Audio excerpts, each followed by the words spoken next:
ഇന്ന്, അതായത് 2026 ജാനുവരി 9, ഞങ്ങളുടെ യാത്ര ഗവിയിലോട്ടാണ്. രാവിലെ 4 മണിക്കാണ് ഞങ്ങളുടെ യാത്ര തിരിച്ചത്.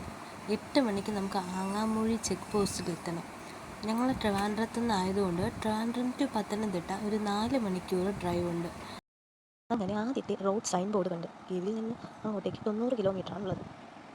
ബാക്കിൽ കിടന്ന് ഉറങ്ങിയിരുന്ന ആളും അപ്പോഴത്തേക്ക് എണീറ്റു. 7 മണിയൊക്കെ ആയപ്പോൾ ഞങ്ങൾ പത്തനംതിട്ട ജില്ലയെത്തി. പത്തനംതിട്ട ജില്ലയിലെ കോന്നി താലൂക്കിലാണ് നമ്മുടെ ഗവി ഉള്ളത്. നമ്മുടെ ഫ്രണ്ടിൽ കൂടെ പോകുന്നത് ഗവിയിലേക്കുള്ള ആദ്യത്തെ ബസ്സാണ്. 8 മണിക്ക് നിന്നാണ് ഗവിയിലെ ചെക്ക് പോസ്റ്റ് തുറന്ന് ഈ ബസ് കടന്നു വിട്ടതിന് ശേഷമാണ് ബാക്കി നമ്മളെല്ലാവരെയും ഗവിയിലേക്ക് കടത്തിവിടുന്നത്. നമ്മളങ്ങനെ ആങ്ങാമൂഴി ചെക്ക് പോസ്റ്റ് എത്തിയിട്ടുണ്ട്. ഇതാണ് ഗവിയിലേക്കുള്ള ട്രിപ്പിൻ്റെ ആദ്യത്തെ നമ്മുടെ ചെക്ക് പോസ്റ്റ്. ഞങ്ങൾ 3 ദിവസം മുന്നേ ഓൺലൈനായിട്ട് ടിക്കറ്റ് എടുത്തിട്ടാണ് വന്നത്. അവിടെ എത്തിയപ്പോഴാണ് അറിഞ്ഞത് ഓൺലൈനായിട്ട് ഒരു റെസിപ്റ്റ് കൂടി എടുക്കണം, അവിടുത്തെ എൻട്രി പാസ്സായിട്ട്. അങ്ങനെ ഞങ്ങൾ വന്ന് ആങ്ങാമൂഴി ഫോറസ്റ്റ് ഓഫീസിൽ വന്ന് എൻട്രി പാസ് എടുത്തു. അവിടെ നിന്ന് ഗവിയിൽ കയറിയാൽ പിന്നെ നമുക്ക് ഉച്ചത്തേക്കുള്ള ഫുഡൊന്നും കിട്ടില്ല എന്ന് പറഞ്ഞ് ഞങ്ങൾ പിന്നെ അവിടെ ഉണ്ടായിരുന്ന ഒരു ഫോറസ്റ്റ് വനശ്രീ കഫേയിൽ നിന്ന് ഉച്ചയ്ക്കുള്ള ലഞ്ചും വാങ്ങിയിട്ടാണ് പോയത്. സമയം ഇപ്പോൾ ഒരു 8:30 ആയിട്ടുണ്ട്. നമുക്കിനി ഈ റെസിപ്റ്റ് കൊണ്ട് നമ്മൾ ആദ്യം എൻ്റർ ചെയ്ത് ചെക്ക് പോസ്റ്റിലെത്തി കാണിക്കണം. അപ്പോൾ നമ്മൾ ആ ചെക്ക് പോസ്റ്റ് എത്തി നമ്മുടെ ആധാർ കാർഡും ഈ റെസിപ്റ്റും എല്ലാം കാണിച്ച് രജിസ്റ്റർ ചെയ്തിട്ട് നമ്മുടെ കയ്യിലുള്ള പ്ലാസ്റ്റിക് കവേഴ്സിൻ്റെയും നമ്മൾ കൊണ്ടുപോയ ബാക്കി പ്ലാസ്റ്റിക് ബോട്ടിൽസും എല്ലാം അവിടെ എൻ്റർ ചെയ്യണമായിരുന്നു. അതെല്ലാം എൻ്റർ ചെയ്ത് ഞങ്ങൾ ചെക്ക് പോസ്റ്റ് കയറി.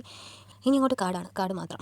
നമ്മുടെ അവിടെ നിന്ന് കയറുമ്പോൾ തന്നെ അവർ നമ്മളോട് പറഞ്ഞിട്ടാണ് വിടുന്നത്, ഇടയ്ക്ക് വന്യമൃഗങ്ങളെല്ലാം കാണാൻ പറ്റും, ഒരിക്കലും വണ്ടിയിൽ നിന്ന് ഇറങ്ങരുതെന്ന്. അതുകൊണ്ട് ഇനി ഇവിടെ കാറിൽ മാത്രമാണ് യാത്ര ചെയ്യാൻ പറ്റുന്നത്. 2 വീലേഴ്സ് ഇവിടെ അലൗഡ് അല്ല.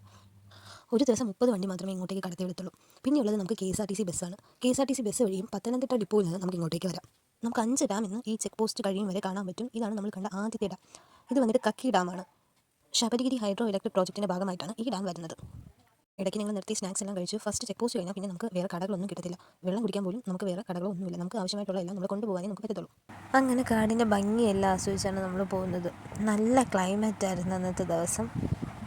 നമുക്ക് ഗവിയിൽ വന്നിട്ട് ആദ്യമായിട്ട് കാണാൻ പറ്റിയത് ഈ മലയണ്ണാനെയാണ്. ആൾ നല്ല ഉറക്കത്തിലാണ്.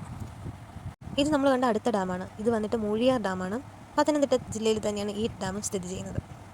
എനിക്ക് ഡാമിനേക്കാളും ഇഷ്ടപ്പെട്ടത് ആ മുകളിലെ മേഘങ്ങളെയാണ്. ഈ ഡാമിൻ്റെ മുകളിൽ നിന്ന് നോക്കിയപ്പം ആ മേഘങ്ങളെല്ലാം ഒരു പഞ്ഞിക്കെട്ട് പോലെ തന്നെ ഉണ്ടായിരുന്നു. നല്ല രസമായിരുന്നു കാണാൻ. പെട്ടെന്ന് നമ്മുടെ കാറിൻ്റെ ഫ്രണ്ടിലേക്ക് വന്നതാണ് ഈ മയിലും. എവിടുന്നോ പാറി പറന്ന് വന്നതാണ്. 2 എണ്ണം ഉണ്ടായിരുന്നു. ഒന്ന് പീലി ഇല്ലാത്തൊരു മയിലും ഇതിൻ്റെ കൂടെ ഉണ്ടായിരുന്നു.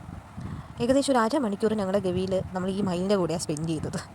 നമ്മൾ പുറത്തൊന്നും ഇറങ്ങിയില്ല, ഇത് ഉപദ്രവിക്കുമോ എന്ന് അറിഞ്ഞുകൂടാത്തതുകൊണ്ട്. പക്ഷേ ഇങ്ങനെ നമ്മൾ കാറിലിരിക്കുമ്പോഴത്തേക്കും ഇതും ഇങ്ങനെ അടുത്ത് വന്ന് ഇങ്ങനെ നിൽപ്പുണ്ടായിരുന്നു.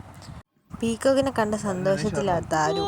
ഇതൊന്ന് പീലി നിവർത്തിയിരുന്നെങ്കിലെന്ന് ഞാൻ ഒരുപാട് ആഗ്രഹിച്ചേ, പക്ഷെ അങ്ങനെ കാണാൻ പറ്റിയില്ല.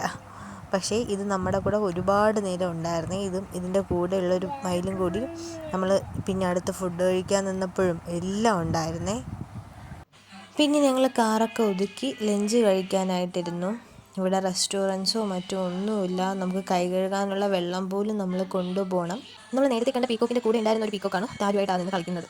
സത്യം പറഞ്ഞാൽ നമുക്കിത് ഒരു ടൂറോ അങ്ങനെ അടിച്ചുപൊളിയൊന്നുമല്ല. മൈൻഡ് ഒന്ന് റിലാക്സ് ആവാനും കാമായിട്ടിരിക്കാൻ പറ്റിയതായിരുന്നേ. അധികം വണ്ടിയുടെ തിരക്കില്ല, ആൾക്കാരുടെ തിരക്കില്ല. നമ്മളൊരു കാർഡിൽ പെട്ടാൽ എങ്ങനെയായിരിക്കും അവസ്ഥ, അത് മാത്രമായിരുന്നു. നമ്മൾ 2 മണിക്കൂർ കൂടുമ്പോഴാണ് നമ്മളൊരു കാർ പാസ് ചെയ്ത് പോകണം. അതുപോലെ തന്നെയാണ് നമുക്കൊരു എമർജൻസി വന്നു കഴിഞ്ഞാലും നമുക്ക് പെട്ടെന്ന് ആരെയും കാണാനൊന്നും പറ്റത്തില്ല. നമുക്ക് താഴെയുള്ള ഫോറസ്റ്റ് ഡിപ്പാർട്ട്മെൻറ്റിൻ്റെ നമ്പറിലോട്ട് കോൺടാക്ട് ചെയ്ത് അവർ അവിടെ നിന്ന് വരാനുള്ള സമയം നമുക്ക് എന്ത് എമർജൻസി ഉണ്ടായാലും എടുക്കും.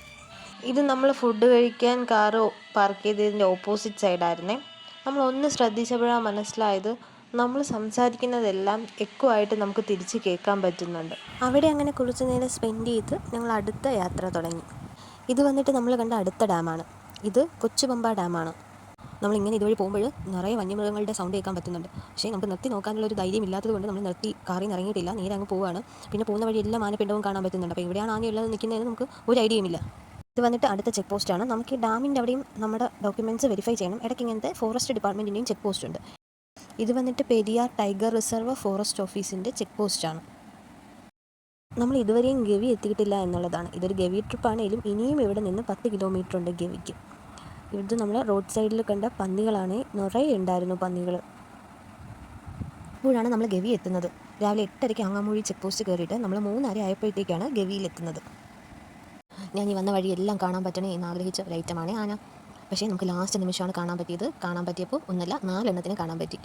നേരത്തെ കണ്ട 4 ആനയിൽ 2 ആന തന്നെയാണ് ഇത്. ആ കുളത്തിൽ കുളിക്കാൻ വന്നത്. ബാക്കി 2 ആന വീണ്ടും കാട്ടിലോട്ട് കയറിപ്പോയി. അവരിങ്ങനെ കുളത്തിൽ കിടന്ന് കുളിക്കും, വെള്ളം ചീറ്റി എറിയലൊക്കെ കണ്ടു. എന്ത് രസമാണ്. നമ്മൾ കാറിൽ നിന്നൊന്നും ഇറങ്ങിയില്ല, കാറിൽ ഇരുന്ന് കുറേ നേരം കണ്ടു. നമ്മുടെ കാറ് റെഡ് ആയതുകൊണ്ട് ഇവർ ചിലപ്പോൾ ഇങ്ങോട്ട് വരാൻ സാധ്യതയുണ്ടെന്ന് പറഞ്ഞതുകൊണ്ട് നമ്മൾ പിന്നെ അടുത്ത് കുറേ നേരം നിന്നില്ല. കാട്ടി വന്നിട്ട് കാട്ടാനെ കാണാൻ പറ്റിയെന്നുള്ള സന്തോഷത്തോടെ നമ്മളങ്ങ് പോയി. അങ്ങനെ ഞങ്ങൾ ഗവി കഴിഞ്ഞു. ആങ്ങാമൂഴിയിൽ നിന്ന് 64 കിലോമീറ്ററാണ് ഗവിയിലേക്ക് ഉണ്ടായിരുന്നത്. ഇനി കുറച്ച് ദൂരം കൂടിയുള്ളൂ ലാസ്റ്റ് നമ്മുടെ ചെക്ക് പോസ്റ്റ് എത്താം. ലാസ്റ്റ് ചെക്ക് പോസ്റ്റ് എന്ന് പറയുമ്പോഴത്തേക്കും വള്ളക്കടവ് ചെക്ക് പോസ്റ്റാണ്. വള്ളക്കടവ് ചെക്ക് പോസ്റ്റാണ് നമ്മുടെ ലാസ്റ്റ് എക്സിറ്റ് പോയിന്റ് ആയിട്ട് വരുന്ന ചെക്ക് പോസ്റ്റ്. അങ്ങനെ ഗവി ട്രിപ്പ് നമ്മൾ നന്നായിട്ട് എക്സ്പ്ലോർ ചെയ്ത് ലാസ്റ്റ് നിമിഷത്തിലേക്ക് എത്തിക്കുക. കുഞ്ഞപ്പോഴത്തേക്കും നല്ല ഉറപ്പായിട്ടുണ്ടായിരുന്നു. ഇനി നമ്മൾ നേരെ ഗവിയെല്ലാം കഴിഞ്ഞ് കാടെല്ലാം കഴിഞ്ഞ് ഇനി അങ്ങോട്ട് നമ്മൾ ഇന്നത്തെ ദിവസത്തെ സ്റ്റേ ആയിട്ടുള്ള കുമളിയിലോട്ട് പോകുക. കുമളിയിൽ നമ്മൾ റൂം എടുത്തിട്ടുണ്ടായിരുന്നു. ഇടയ്ക്ക് പോയ വഴിക്ക് ചായയൊക്കെ കുടിച്ചു. ഇതായിരുന്നു വള്ളക്കടവ് ചെക്ക് പോസ്റ്റ്. ഇനി നെക്സ്റ്റ് പാർട്ട് നമ്മൾ തേക്കടിയിലാണ്.